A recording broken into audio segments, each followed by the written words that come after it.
Membicara kami lanjutkan kembali pemirsa dan pendengar, kami akan lanjutkan perbincangan kami bersama dengan Pak Haji Muhammad Nurhali, SAMA, Kepala Kantor Kemenag Kementerian Agama Kabupaten Pangkep.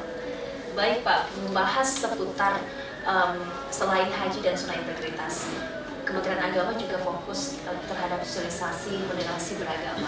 Nah, bagaimana nih Pak pengapan sosialisasi moderasi beragama sendiri untuk Kabupaten Pangkep?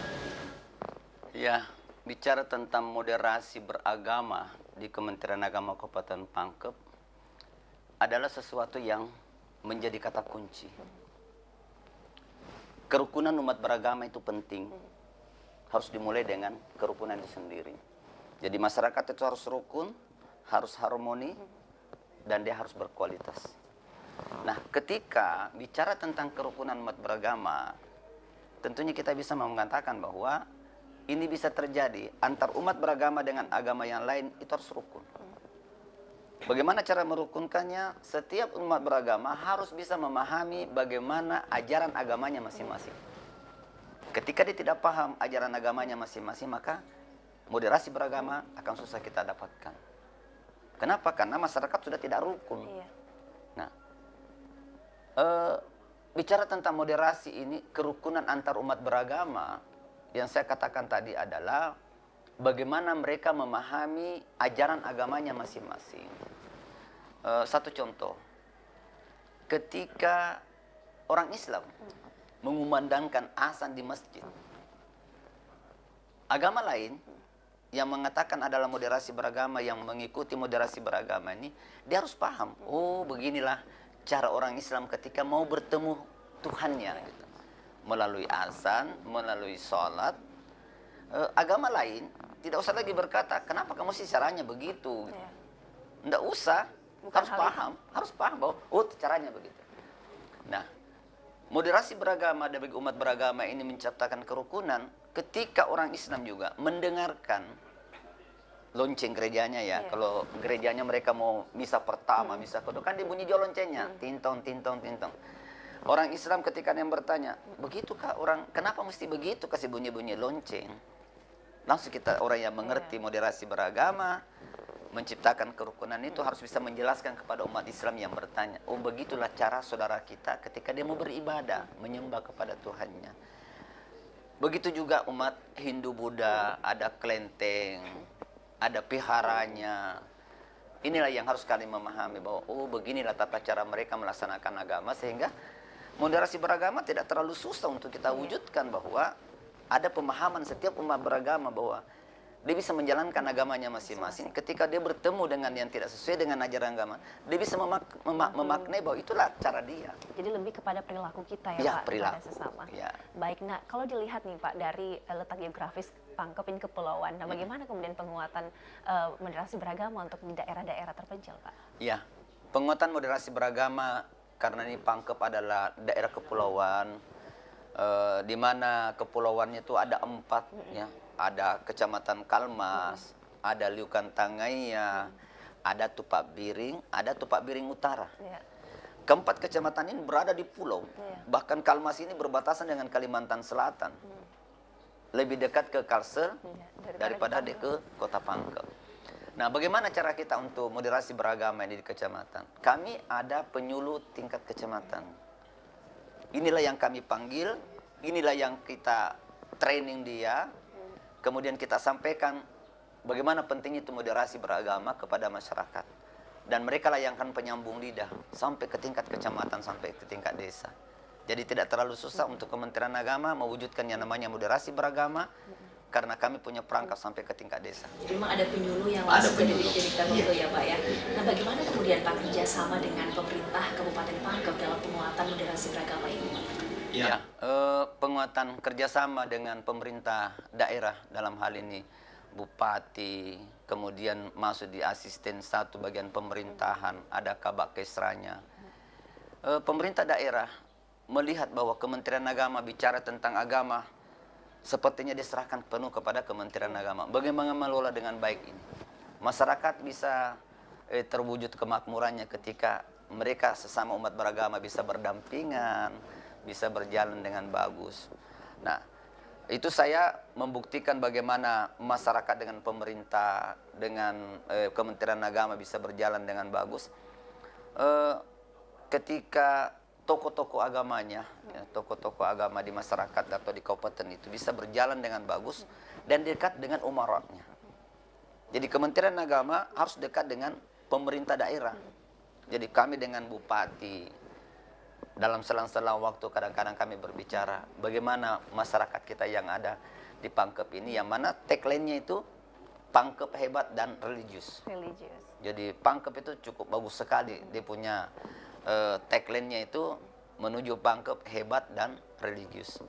Jadi hebat dalam perkembangannya, hebat dalam karakternya, hebat dalam kepemimpinannya, dan religius itu dia mengutamakan agama sebagai penyelesai masalah yang nanti insya Allah dalam waktu dekat ini kami akan sudah merealisasikan suatu gedung yang namanya Kampung Islam, Kampung Religi yang ada di Pulau Salemo.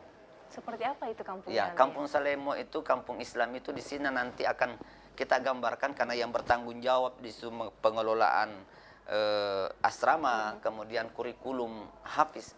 Di sana kita bentuk pondok ya memang untuk mereka dilatih menjadi hafiz Quran, hafiz dan hafizah. Nah sekarang gedung sudah mau rampung, ditangani langsung oleh PUPR. Nah menyangkut masalah pendidikannya di sana itu diserahkan penuh sama Kementerian Agama. Jadi kemarin baru kami selesai rapat kecil di ruangan saya ini, ruangan kantor. Bagaimana menindaklanjuti ini namanya Kampung Islam yang ada di Pulau Salemo, karena di sanalah terbitnya munculnya para tokoh-tokoh agama dulu punya, baik dari Sengkang sampai di Baru sana Mangkoso. Menurut kabar yang saya dengar itu berasal dari Pulau Salemo, itu Kampung Salemo. Dan insya Allah dalam waktu dekat kita akan dekatkan antara masyarakat, pemerintah daerah, Kementerian Agama, sepertinya susah terpisahkan. Mewujudkan Pangkep yang religius ya Pak ya? Hebat dan religius. Nah untuk penguatan moderasi beragama sendiri Pak, untuk di pendidikan keagamaan, itu bagaimana penguatan yang diberikan? Ya, penguatan untuk moderasi beragama di bidang pendidikan, tentunya kita akan berawal dari kepala madrasahnya, guru-guru madrasahnya. Ini yang kita kasih pemahaman tentang moderasi beragama. Ketika mereka sudah paham sebagai kepala madrasah, guru madrasah, insya Allah dia akan sampai kepada anak-anaknya. Ya, dia sampai kepada anak-anaknya. Dan ini yang kita harapkan bahwa moderasi beragama itu adalah kata kunci. Kata kunci yang harus semua kita jalankan untuk menuju masyarakat yang rukun dan harmonis. Kalau itu sudah kita laksanakan insya Allah, dunia pendidikan di madrasah Kementerian Agama sudah berjalan dengan bagus. Karena hampir seluruh kepala madrasah dan guru-guru kita sudah panggil dan kita berikan penguatan tentang moderasi beragama. Jadi penguatannya diberikan kepada tenaga pendidik, ya, tenaga pendidik. Untuk diteruskan kepada adik-adik. Ada anak-anaknya. Kalau bahas tentang pendidikan nih Pak, tentu masjid juga ini punya peran yang besar. Nah bagaimana kemudian Pak pemberdayaan masjid-masjid ini yang ada di Kabupaten Pangkep? Iya, tentang moderasi ya. Ya, pemberdayaan masjid itu kemarin saya sudah kumpul 50% ketua pengurus masjid se-Kabupaten Pangkep. Masjid yang ada di Pangkep ini 521 masjid. Kurang lebih itu, kurang lebih 521 masjid se-Kabupaten Pangkep. Kebetulan di Pangkep saya ditunjuk sebagai Ketua Dewan Masjid Indonesia, menjabat Ketua DMI. Ini yang saya jalankan. Bagaimana seluruh ketua-ketua pengurus masjid bisa memahami tentang moderasi beragama. Dan itu saya sudah sampaikan di Aula Kementerian Agama, kalau tidak salah 6 hari yang lalu kami kumpul semua. Dan mudah-mudahan seluruh ketua-ketua pengurus masjid itu memahami hal ini tentang moderasi beragama. Saya sangat berharap bahwa kerukunan ini muncul dari masjid. Kalau sudah muncul dari masjid, dari jamaah itu sendiri, berkat dari pengurus-pengurusnya, saya pikir juga bukan sesuatu yang menjadi kenistaan untuk kita wujudkan yang namanya moderasi beragama, karena semua persoalan bisa dibicarakan di masjid. Ya. Persoalan masyarakat, persoalan agama, persoalan pemerintahan bisa dibicarakan di masjid. di Kabupaten Pangkep ini Pak, apakah ada masalah-masalah tertentu yang sering muncul di tengah masyarakat yang berkaitan dengan keberagaman, atau selama ini memang tidak? Sampai hari ini alhamdulillah, tidak pernah ada muncul. Kenapa? Karena kami punya penyuluh, kami punya kasih, kami sendiri sebagai Kakan Kemenak, tanpa harus diminta, kita akan turun dengan sendirinya. Kita mendahului. Jadi kami tidak mau menjadi pemadam kebakaran sebenarnya. Jadi pemadam kebakaran itu adalah sesuatu sebenarnya yang kurang pas, karena biasa rumah habis baru datang juga, itu dianggap juga satu bukan keberhasilan. Tapi bagaimana kita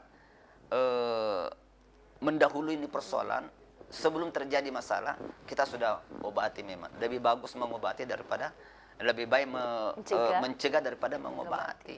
Dan inilah peran Kementerian Agama, bagaimana memberikan pemahaman kepada seluruh masyarakat beragama agar mampu menjadi umat beragama yang baik. Karena ini bisa dibilang programnya jangka panjang ya Pak ya, sampai terus untuk generasi ke depan. Ya, itulah yang diharapkan dalam Al-Quran. Kuntum khaira ummati ukhrijat linnas. Jadi 3 itu umat yang terbaik, ta'muruna bil ma'ruf wa tanhauna 'anil munkar wa tu'minuna billah. Kalau dia sudah bisa mengajak kepada kebaikan, dia bisa mencegah kemungkaran, dan dia bisa mengajak orang beriman.